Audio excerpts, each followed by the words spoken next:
Getting it real with RealChunWai on the hottest topics, frank, engaging and candid. Don't forget to like, share and subscribe.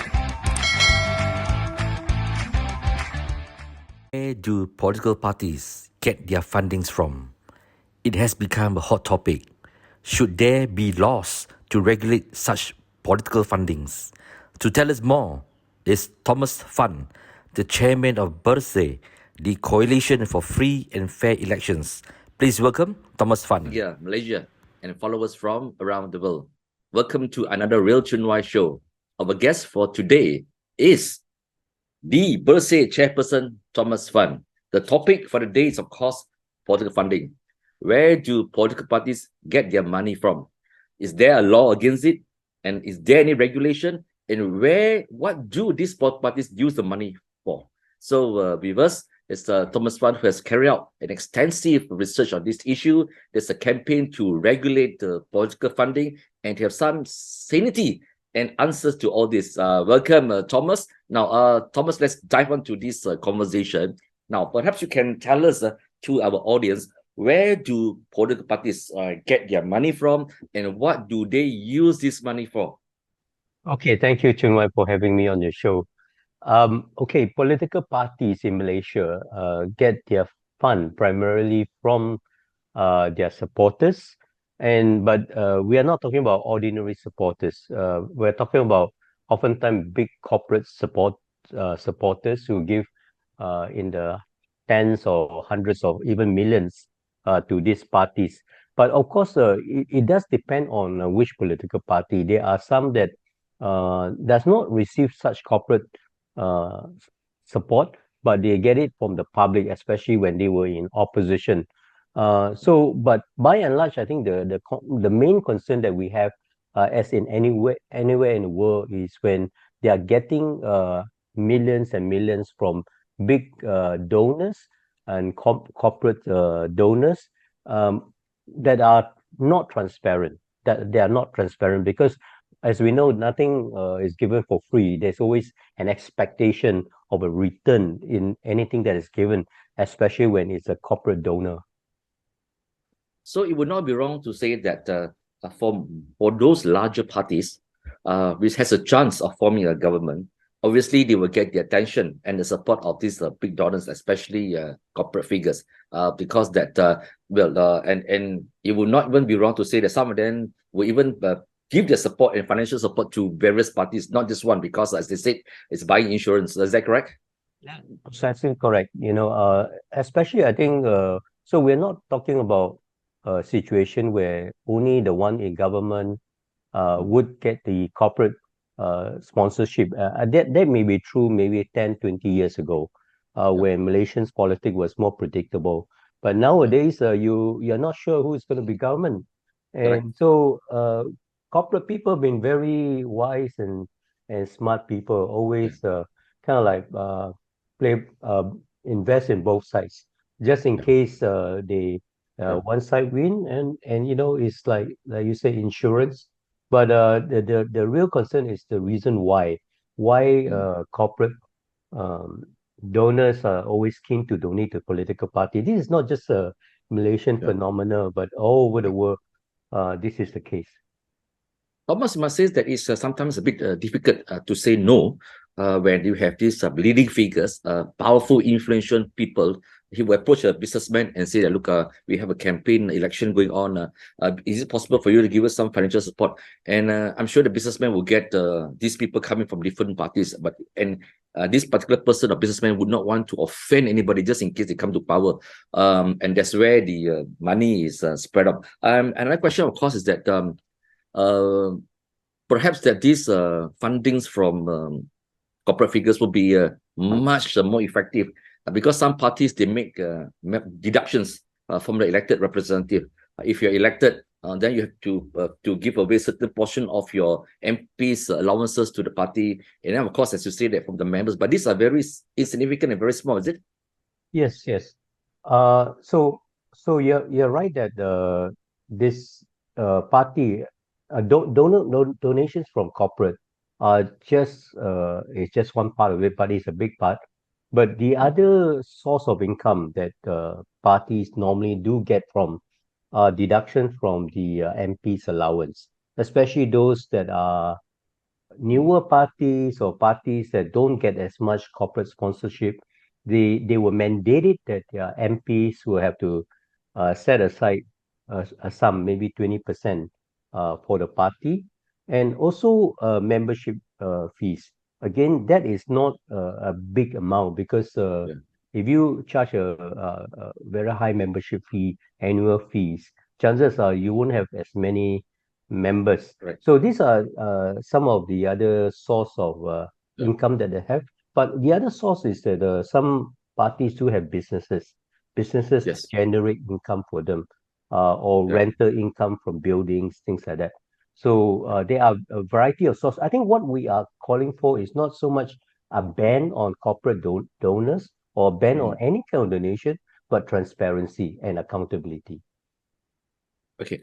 So just for the understanding of our audience, what are this money used for? These work parties. Okay. They are, if you can see them, they are like any organization. They were at the basic will be operating expenses, rental for building facilities, paying of salaries will be a big chunk, for their supporting staff. And I like to say research as well because it's important that I think any political party that is serious about Yeah. giving alternative views and ideas and policies do need to invest in Yeah. research. But I don't believe this is a big chunk of Yeah. most political parties' investment. So the big chunk of it would go to political campaigning Yes. during elections, especially, but even before elections. Some would use the social media influencers and Yeah. they invest in those kind of things, basically to prepare the ground and win the ground during an election. So I think those that area will be like a priority area Right. and the chunk of the money that goes into it. Thomas, why is it that it's only of recent years, and even after the G15, that the issue of political funding has really generated a lot of controversy, a lot of interest compared to previous years, because people can actually see, especially in G15, that the amount spent, while we as voters had actually no idea how much they were spent, but Mhm.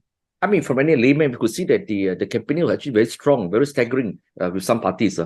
And that's where the suspicious began. Where, wow, so much money. Where do they get it from? In a way that it is good that because the public, which previously do not really care, have suddenly wake up and talk about political funding. And of course, over the years, the Malaysians have become more politically conscious, and they have asked questions. Well, based on your findings and your observation of GE15, what did you see in this campaign? Okay, I think first of all, respectfully, I like to disagree with you that Okay, political funding became a recent issue after G15. For me, it actually became a big issue during the time of Najib Razak okay, with the issue of 1MDB and the claim that the money in his personal bank okay. account came from an Arab donor. I think that is the Yes, moment where suddenly people realize, hey, I mean, how are we yeah, going to regulate this issue of political mm, funding? And the reason given by him at that time was this money is not for me personally, but it's for my party, it's for uh, political funding. And so he was using that basically to mm, kind of hide where the source of this money come from. And also, ironically, it was also during that time that he initiated a task force under Minister Paul Loh to look into political financing bill to be passed in Parliament, even during his time. But that particular initiative has continued from successive government to government, and it has not even come to see the daylight yet.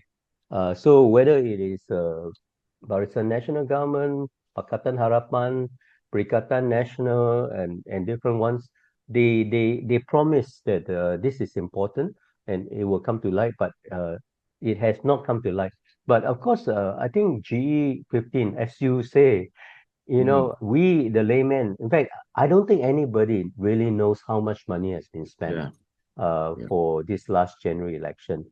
Because there is no political financing mm, law that yeah, require reporting and accountability.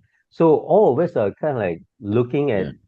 at the banners hung around Guessing. town, Mm, guessing, and also the amount spent on social media, on yeah, TikToks.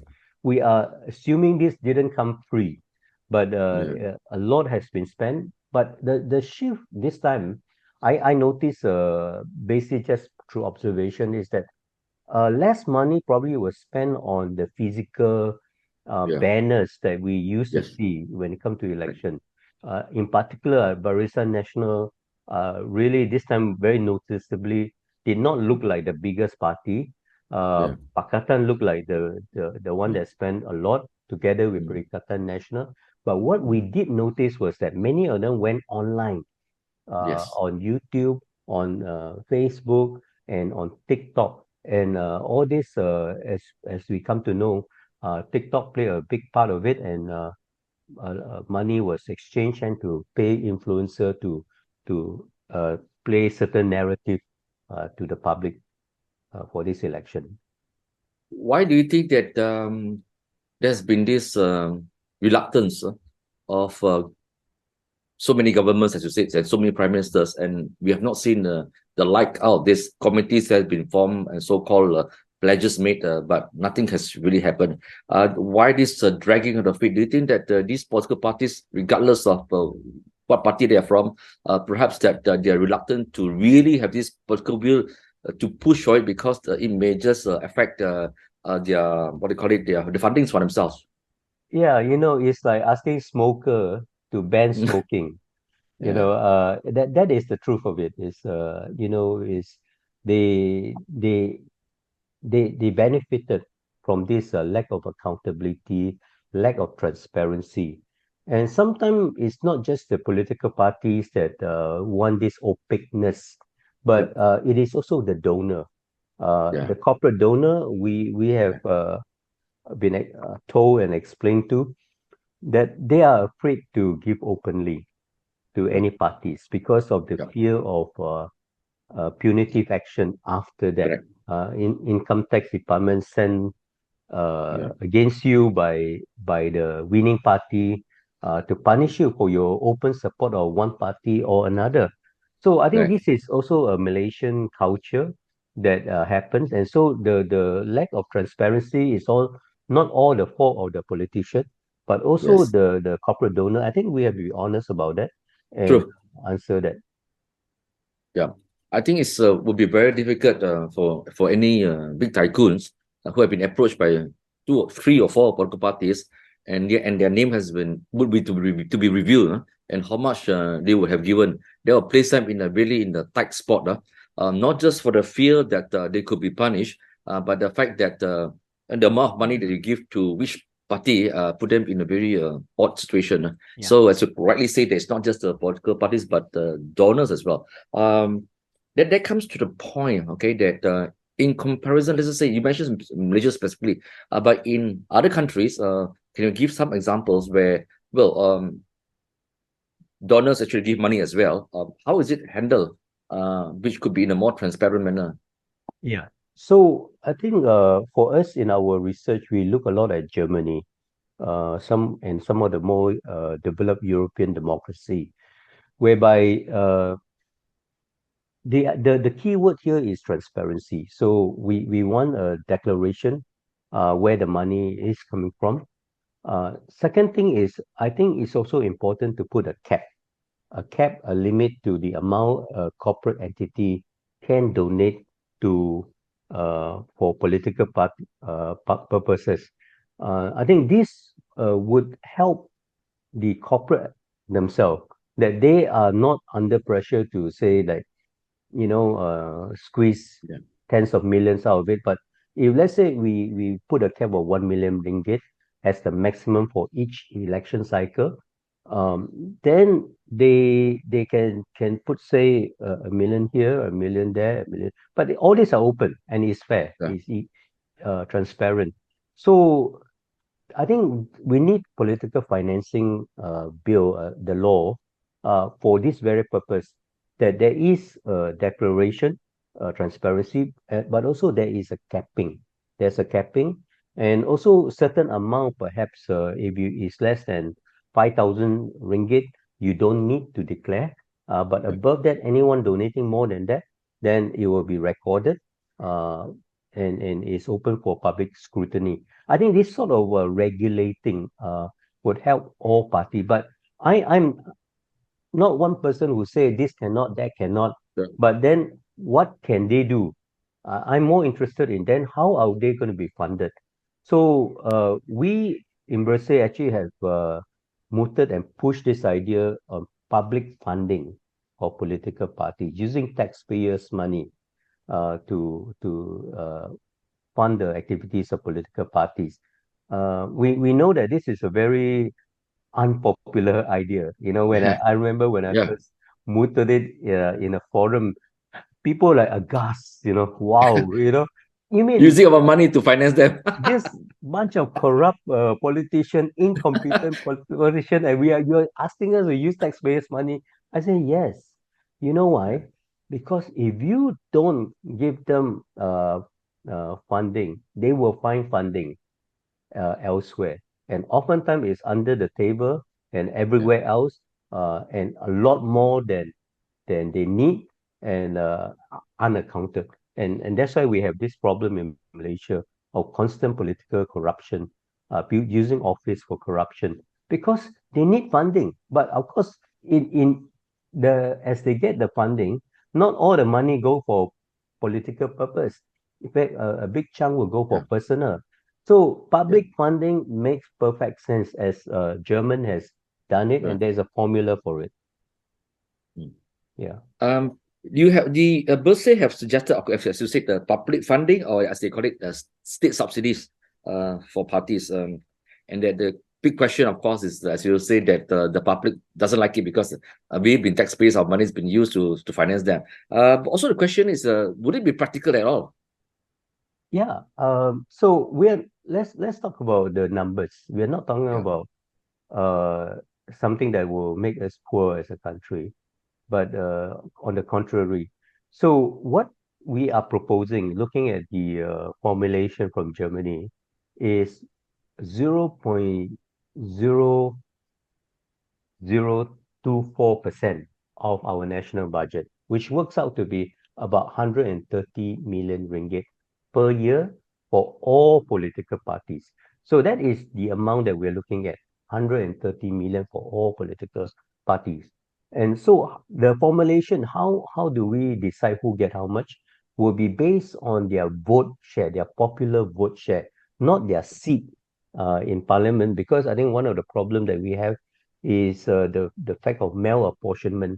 Not all seats are equal, very far Yeah. from it. The worst will be the 10 times uh, Yeah. smaller than the biggest seat. So we're looking at popular vote share. So like in this last election, say Pakatan Harapan got 39% popular vote share, and Perikatan got 30%. So that would be uh, the portion of the 130,000 that they would get. Now, but what is also innovative or novel about our proposal is that we don't give the 130 million Mm. for the political party, but we reserve 10 million. 10 million will be just for women representation. In other words, parties that has more women MPs elected will get a bigger chunk of the 10 million. So this would be an incentive basically to increase women representation in our elected space, simply because we are really way below when it comes to women representation in political Right. space. This time I think is something like 12% compared to Sure. 14% the last time. This is far short of, in a truly representative democracy, it should be 50%. So but this this this portion will be given for women representation. The other portion will be given for the vote share at the last Yeah. election. So in this way, Pakatan Harapan probably will get something like 50 million, uh, Mm. or or less than that, about 40 Yeah. million something for operation of their office and everything. And all this will go a long way. And even this money that received, you can designate, say, certain amount must go for research purpose only. So this kind of like give them the ability to basically strengthen themselves as a political party and to do some research. So these are the What about this combination. what about this indirect funding that BERSIH is proposing? Yeah. So indirect funding from the government can come in the form of, for example, during election time, party political broadcast. So the RTM, the media Yeah. can actually create a space and even give them advertising space within certain Yeah. limits and guideline to air themselves. This would be something that they can get indirectly. The other thing is what we observed in Indonesia when we were there a few years ago to observe was that the Mm. election commission have they sponsor by providing banner space at prominent junctions and Okay. roadside where these are designated, and they are I see. huge. So political parties who are contesting are able to put up basically their candidates, their manifesto items on these banners, and these are provided by the EC. And again, this would I go a see. long way to help them. I see. So you mean they have a designated place rather than to have this political paraphernalia all over the place? Exactly, exactly. They do I hang see. Interesting. all over the place, but Mm. they have designated main junction I where see. the EC actually commanded those space and provide advertising for them. But the interesting thing we noticed was that in Indonesian election they have all the flags and everything as like Okay. we do, but they have Okay. a 3-day cooling period, Mm. And when we were there at midnight, the start of the cooling period where there's not supposed to be any flags and party symbols. The party worker remove all of them. By morning, we already Oh. don't see all those flags all over the place, and there was a cooling off for Yeah. people before they Mm. go to the polls. Interesting. That's very interesting. Yeah. Very interesting. So Thomas, okay, now so we have this situation in Malaysia. We don't have laws. We don't have regulations. What does the Election Act, the only one that exists? What are the limitations of this only existing law? Yeah. The only existing law to regulate some sort of um money matter is the Election Offences Act, where Okay. it says that for someone who is contesting a federal constituency parliamentary seats, the limit is 200,000, and then for a state seat, a Dun seat is 100,000. Now that is not the problem. The problem is that there is no auditing, no verification, and no publication of this submission. It's a law in the Offences Act in that if a candidate did not submit, even a losing candidate did not submit, that person would have committed an election offense and they cannot run in the next election. So is there. So what happened in reality is that every candidate chun 200,000. You know, they Yeah. they don't go one over 1 cent, they don't go below. It's exactly, and they submit, and nobody honestly take a look at it and check whether it's true. Because if you publish it or allow the public to see it, the public in your constituency can look around the number of banners and the events that you have organized and say there is no way this is 200,000 and challenge that. that submission. But right now it's just a administrative thing that they submit and that's done. So that's the only law. Thomas, as we know, that politicians, being politicians, they will always find loopholes and ways to move around any laws. There's always this suspicious, for example, in the US presidential election. Every time when the US presidential election is near, sometimes we have, like in this case, because the US presidential is going to be held, election is going to be held in 2024, suddenly we have wars. You have wars erupting all over the place. You have conflicts here and there. And you have all these arms dealers, big time, they're selling arms to Taiwan and to everywhere. And there's always this belief and suspicious that, well, the money could be been channeled to politicians. They call it the soft money. What happens if, for example, okay, you have all these laws, political parties needs to, well, have to declare blah blah blah, but nothing for lobbyists, for example, to channel it to the individual politicians. Or you think that when it comes to that, there should be a law to prevent some kind of a corruption act against individual politician? Yeah, definitely. I think US is an example of that we don't want to end up to become, where there is really I could say no regulating the amount spent. And interestingly, I just came back from a expert meeting where there was a US election commissioner present, and she said that at the last presidential election, the amount spent was 14.5 billion USD by the candidates, and that's really an obscene amount of money, to win an election. We definitely do not want to get to that point. And of course, a lot of this money come from the corporation, the vested interests, the arm manufacturers, and different things. So what I think we are looking at is, as I say, transparency, but also to be effective, the law, political financing law, must mandate that money cannot go to an individual politician. It has to go to the party. It has to go to the party, and then from the party is dispersed out.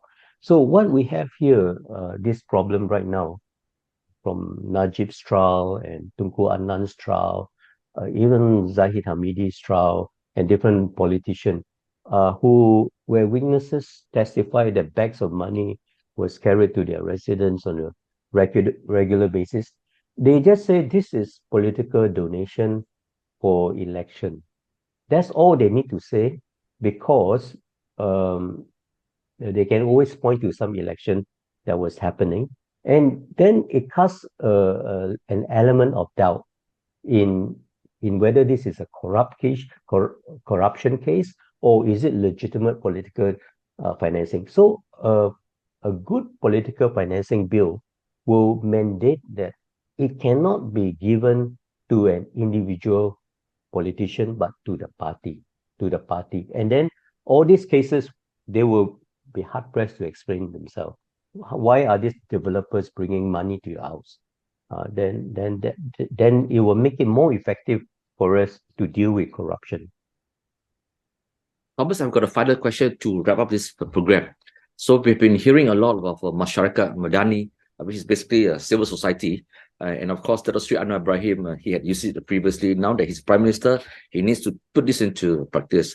With all this talk about political funding and everything, suggestions to have regulations, so many pledges of, we have agreed in principle, we'll form this committee. But in all these many committees, subcommittees, has civil society, has NGOs like BERSIH been consulted or asked to give views or inputs into the drafting of these possible regulations? Not yet, but the Law and Institutional Reform Minister Azalina did a couple of months ago call for open consultation. In other words, it's not limited to political financing, but on various other institutional reform, where of course many of the CSO, NGO gave input on that. So what actually the NGO have been doing since last year, after I think during Ismail Sabri's administration, was that they pushed for the formation of an all-party parliamentary group, APPG, in Parliament. So there was an APPG on political financing with ideas, our friend I serving as a see. secretariat. So that brought together all the NGO and the politicians from Okay. different parties to push that conversation. And I believe that this will be continuing in this parliamentary session. And we are hopeful that a bill will be passed even within this year. But Okay. the question is, what sort of bill, how strong it is. Like the different criteria that I mentioned to you, that it must not allow money to go to individual politicians, whether that will be included, whether there will be transparency or cap limit. Those are the questions that we want to know. And so far, we have no idea. But it's a good start and a good first step towards better things to come from Malaysia. Thomas, I really appreciate you finding time to be part of this conversation and to talk about new political culture for Malaysia, better things to come from Malaysia, transparency, accountability, and of course, regards to regulation for political donations. Thank you for sharing your ideas and telling us some of the updates on this. To Malaysians, thank you for watching this. And Thomas, Thank you. hope to have you back again to share with us some updates to Malaysian and people from around the world. Thank you and goodbye. My pleasure. Thank you, Thank you, Thomas. Chun Wai. Bye.